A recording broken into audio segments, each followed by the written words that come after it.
تو انہوں نے کیا کیا، 3 مکر اور 3 فریب پہلے ایجاد کیے اپنے آقاؤں سے زکوٰۃ و خیرات لینے کے لیے اور امت مسلمہ کو مشرک قرار دینے کے لیے، کہ پہلے مشرک قرار دیں گے، پھر اسلام کی دعوت دیں گے، دعوت دے کے آپ کو فرقے میں لائیں گے تو آقاؤں سے زکوٰۃ و خیرات وصول کریں گے۔ یہ ہے ان کا پھنڈا۔ تو 3 پھنڈے ایجاد کیے گئے۔ پہلا کیا کیا گیا کہ قرآن کی بعض وہ آیتیں جو بتوں کے تعلق سے آئی، مشرکین کے تعلق سے آئی، ان آیتوں کی انہوں نے من معنی تفسیریں کی، من معنی تراجم اس کے کیے، اور اس کو کیا کیا، اولیاء اکرام اور اہل سنت و جماعت پر فٹ کر دیا۔ پہلا کام انہوں نے یہ کیا۔ یہ بالکل ویسا ہی کام کیا جو خارجیوں نے کیا تھا۔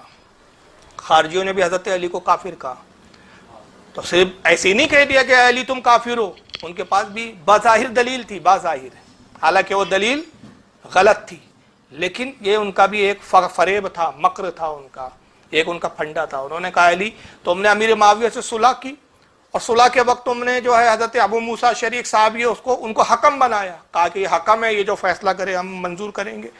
تو اللہ کے علاوہ کوئی حکم نہیں ہو سکتا، اللہ کے علاوہ کسی کا حکم نہیں مانا جائے گا۔ قرآن عظیم میں ان الحکم الا للہ، حکم نہیں سوائے اللہ کے، تو اللہ کے علاوہ کسی کا حکم نہیں چلنا۔ تو علی تم نے اس آیت کا جو ہے مخالفت کی، اس آیت کے تحت تم اسلام سے خارج ہو گئے۔ دیکھیے علی کو کافر کہنے کے لیے ان کے پاس بھی دلیل تھی، اور آج کے بھی بدعقیداؤں کو آپ کو مشرک کہنے کے لیے دلیل ہے، لیکن دونوں کا فرق کیا ہے، واضح فرق کیا ہے کہ نہ حضرت علی کافر تھے نہ ہم مشرک و کافر ہیں۔ وہاں آیت سے غلط استدلال کیا گیا، اور یہاں بھی آیتوں سے غلط استدلال کیا جا رہا ہے۔ اور اس کی ایک بڑی بہترین میں آپ کو ایک مثال دے دیتا ہوں کہ خود جس نے اس کام کی ایک بنیاد رکھی، اس کو خود یہ اعتراف کرنا پڑا اور اس کی زبان سے نکلا۔ ایک کتاب میں یہاں آپ کے سامنے پیش کر رہا ہوں، نام ہے حکایات اولیاء۔ کیا نام ہے؟ حکایات اولیاء۔ 3 ایڈیشن اس وقت میرے سامنے رکھے ہوئے ہیں، یہ ایک دوسرا ایڈیشن ہے۔ ایک ایک کتاب کے کئی ایڈیشن رکھتا ہوں میں، تاکہ یہ نہیں تو یہ نہیں تو یہ، کسی سے تو مطمئن ہو جا تو بھائی۔ یہ دوسرا ایڈیشن ہے، یہ تیسرا ایڈیشن ہے، یہ سب الگ الگ پریس کے چھپے ہوئے ہیں۔ صفحے نمبر ان پریسوں کے اعتبار سے آگے پیچھے ہو سکتے ہیں۔ یہ کتب خانہ نعیمیہ دیوبند کا چھپا ہوا ہے۔ اس کے اعتبار سے میں بتا رہا ہوں، یہ کس کی لکھی ہوئی ہے کتاب؟ کس کی لکھی ہوئی ہے کتاب؟ مولوی اشرف علی تھانوی صاحب کی، حکیم الامت ہے دیوبند کے، معتبر ہے نا بھائی؟ یا تو پھر ہاں، اگر کتاب معتبر نہیں ہے ان کے نزدیک، ہمارے نزدیک تو معتبر نہیں، ان کے نزدیک معتبر ہے، حکیم الامت ہے، ان کے مجدد ہے۔ اور اگر یہ واقعہ انہوں نے جھوٹا لکھا ہے تھانوی صاحب نے، تو پھر یہ حکیم الامت نہیں ہے، مجدد نہیں ہے۔ اور صحیح لکھا ہے تو پھر دیکھیں کس کو، ان کے سچ کی بنیاد پر، اور یقیناً سچ ہی ہے یہ، میں تو سچ ہی کہتا ہوں اس کو، پھر کون سی شخصیت خطرے میں آتی ہے۔ دیکھیے یہ صفحہ نمبر اس کا 98 اور 99، انشاءاللہ اسکرین پہ بھی اسکین پیج ڈال دیں گے ہم۔ صفحہ نمبر 98 اور 99، حکایت نمبر 59۔ مولوی اشرف علی تھانوی صاحب کہتے ہیں کہ خان صاحب نے فرمایا، خان صاحب ایک راوی ہے جن سے روایت نقل کر رہے ہیں، کہتے ہیں خان صاحب نے فرمایا کہ مولوی اسماعیل صاحب نے تقوۃ الایمان اول عربی میں لکھی تھی۔ تقوۃ الایمان یہ پہلی کتاب ہے جو دیوبندیوں نے بھی چھاپتے ہیں اس کو، اہل حدیث بھی چھاپتے ہیں، دونوں فرقے کے چھاپتے ہیں، جماعت اسلامی والی بھی چھاپتے ہیں۔ اور اس کتاب کے بارے میں کہا جاتا ہے کہ اس سے ہندوستان کے شرک کو ختم کیا گیا، ہندوستان میں شرک ہو رہا تھا۔ یہ پہلی کتاب ہے جس نے ہندوستان میں شرک کے خلاف لکھی گئی اور شرک کا قلعہ کما کر دیا صاحب۔ مگر خود اس کتاب کے بارے میں اشرف علی تھانوی صاحب کی کیا گواہی ہے، ذرا سن لیجیے۔ کہتے ہیں کہ مولوی اسماعیل صاحب نے تقوۃ الایمان اول عربی میں لکھی تھی، چنانچہ اس کا ایک نسخہ میرے پاس اور ایک نسخہ مولانا گنگوہی کے پاس تھا، اور ایک نسخہ مولوی نصر اللہ خان خوارجی کے کتب خانے میں بھی تھا۔ اس کے بعد مولانا نے اس کو اردو میں لکھا، اور لکھنے کے بعد اپنے خاص لوگوں کو جمع کیا، جن میں سید صاحب، مولوی عبدالحی صاحب، شاہ اسحاق صاحب، مولانا محمد یعقوب صاحب، مولوی فرید الدین صاحب مراد آبادی، مومن خان، عبداللہ خان علوی، استاد امام بخش صاحبائی و مملوک علی صاحب بھی تھے۔ یہ کون کون تھے، یہ سب کا تھانوی صاحب نے ذکر کیا کہ یہ لوگ تھے، فلاں مولوی صاحب، فلاں مولوی صاحب، یہ سب کو مولوی اسماعیل دہلوی صاحب نے جمع کیا، تقوۃ الایمان کتاب اردو میں لکھی، اردو میں ڈھالی، اور وہ کتاب اردو میں کرنے کے بعد ان سب کو جمع کر کے کیا کیا، ان کے سامنے تقوۃ الایمان پیش کی۔ یہ سارے اپنے جو خاص اندر گراؤنڈ کے جو رازدار لوگ تھے، ان کو جمع کیا اور پھر تقوۃ الایمان ان کے سامنے پیش کی اور کہا کہ، اور فرمایا میں نے یہ کتاب لکھی ہے اور میں جانتا ہوں کہ اس میں بعض جگہ ذرا تیز الفاظ بھی آ گئے ہیں. کہتے ہیں کہ مجھے معلوم ہے کہ اس میں الفاظ کیسے ہیں، تو کچھ جگہ تیز آ گئے ہیں، تھوڑے سخت الفاظ بھی آ گئے ہیں، اور بعض جگہ تشدد بھی ہو گیا ہے، یعنی میں بہت شدت اختیار کر گیا ہوں، شدت میں بہت آگے بڑھ گیا ہوں. پھر کہتے ہیں کہ وہ تشدد کیا ہوا اور وہ تیز الفاظ کیا ہے، مثلاً ان امور کو جو شرک خفی تھے شرک جلی لکھ دیا گیا ہے. کتنا صاف واضح قرار ہے کہ شرک خفی سے جس سے مسلمان کافر نہیں ہوتا، مشرک نہیں ہوتا، تو اس کو کیا کر دیا، جو شرک خفی تھا اس کو، شرک خفی کو شرک جلی کر دیا. یہ لکھ دیا صاحب انہوں نے، بتائیے الٹا پلٹا ہی کر دیا انہوں نے. ان کے گھر کا دین تھا، ان کی سمجھ کے حساب سے جو تھا انہوں نے کر دیا. پھر کہتے ہیں کہ ان وجہ سے مجھے اندیشہ ہے کہ اس کی اشاعت سے شوری ضرور ہوں گی. کہتے ہیں کہ یہ سب گڑبڑ ہو گئی.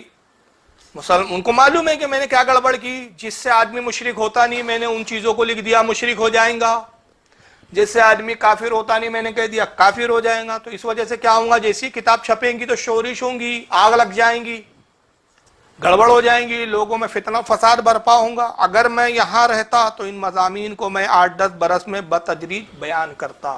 اگر میں یہاں رہتا تو میں ان مسائل کو پھر حل کر لیتا، اس کو بیان کرتا صحیح طریقے سے. لیکن اس وقت میرا ارادہ حج کا ہے اور وہاں سے واپسی کے بعد عزم جہاد ہے، اس لیے اس کام سے معذور ہوں، اور میں دیکھتا ہوں کہ دوسرا اس بار کو اٹھائیں گا نہیں، اس لیے میں نے کتاب لکھ دی ہے. گو اس سے شورش ہوں گی، کتاب لکھ دی ہے، کتاب کو صحیح کر نہیں سکتا، پروف ریڈنگ کرنے کا ٹائم نہیں ہے.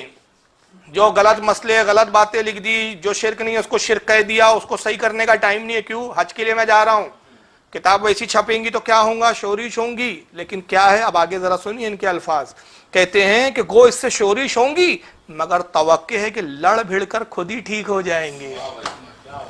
کتاب چھاپ دو، میری امید یہ ہے کہ وہ چھپ جائے، لیکن بعد میں خوب لڑیں گے اور بعد میں کیا ہوں گا، دھیرے دھیرے خود ہی پھر ٹھیک ہو جائیں گے. مگر آج 150 سال سے اوپر کا زائد کا عرصہ ہو گیا، آج تک ٹھیک نہیں ہوا. ایسا فتنہ بو کر گئی ہے تقویۃ الایمان کی شکل میں. اور اہل حدیث اس کتاب کے بارے میں کہتے ہیں قرآن کے بعد سب سے زیادہ پڑھی جانے والی کتاب یہی ہے.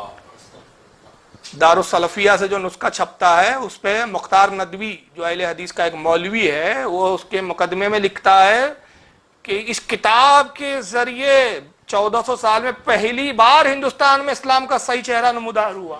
اس سے پہلے اسلام بھی نہیں تھا صحیح طریقے سے ہندوستان میں، بھائی اس کتاب سے. اور اس کتاب کا مصنف خود کیا کہہ رہا ہے کہ اس کتاب سے تو جھگڑے ہوں گے، سورش ہوں گی، لیکن توقع اور امید یہ ہے کہ لوگ لڑ بھڑ کر ٹھیک ہو جائیں گے، ہاں مان جائیں گے لوگ. اندازہ لگائیے، خود مصنف کو اقرار ہے، اور لکھنے والا کوئی چلر چھاپ مولوی نہیں ہے، حکیم الامت ہے. یہ بات دھیان دیں آپ، لکھنے والا معتبر شخص ہے اور آج تک کتابیں چھپ رہی ہے. 3 ایڈیشن تو میں آپ کو یہاں دکھا چکا ہوں. پھر آگے کہتے ہیں یہ میرا خیال ہے، اگر آپ حضرات کی رائے اشاعت کی ہو تو اشاعت کی جائے، ورنہ اسے چاک کر دیا جائے. یا تو پھاڑ کے پھینک دو، چاک کرنا ہے نا، پھاڑ کے پھینک دو، یا اگر آپ کی مرضی ہو تو چھاپ دو. بتائیے کیا کرنا چاہیے تھا؟ یا تو چھاپنا نہیں تھا، اور اگر چھاپنا تھا تو اس چیزوں کو جو غلط تھی اس کو درست کرتے، لیکن دونوں چیزیں نہیں ہوئی. کیا ہوا؟ کہتے اس پر ایک شخص نے کہا کہ اشاعت تو ضرور ہونی چاہیے مگر فلا مقام پر ترمیم ہونی چاہیے. اس پر مولوی عبدالحی صاحب، شاہ اسحاق صاحب اور عبداللہ خان علوی اور مومن خان نے مخالفت کی اور کہا کہ ترمیم کی ضرورت نہیں، صحیح کرنے کی اس کو کوئی ضرورت نہیں ہے، ایز اٹ از جیسی ہے ویسی رہنے دیجئے. اس پر آپس میں گفتگو ہوئی اور گفتگو کے بعد بالاتفاق یہ طے پایا کہ ترمیم کی ضرورت نہیں اور اسی طرح شائع ہونی چاہیے. چنانچہ اس کی اشاعت اسی طرح ہو گئی.